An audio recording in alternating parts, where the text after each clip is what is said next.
बुलढाण्यामध्ये केस गळती आणि नख गळतीनंतर आता एक विचित्र आजार आलेला आहे। ग्रामस्थांच्या हातांना भेगा पडत असल्यानं बुलढाण्याच्या शेलगावातील ग्रामस्थ हैराण झालेत।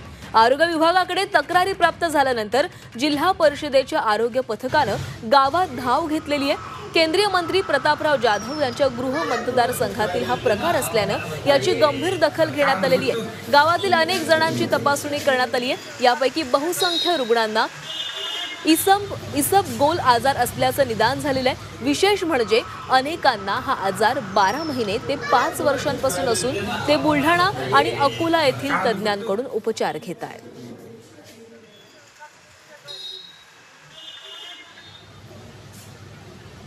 20 पेशंट तपासले, त्यापैकी 14 जणांना पामर केराटोडर्मा आणि एक्झिमा असल्याचं दिसून आलेलं आहे। तिथे सोरियासिसची जी अफवा पसरली होती ती अफवाच आहे। त्याच्यात सोरियासिसचा एकही पेशंट सध्या तरी आम्हाला आढळला नाही।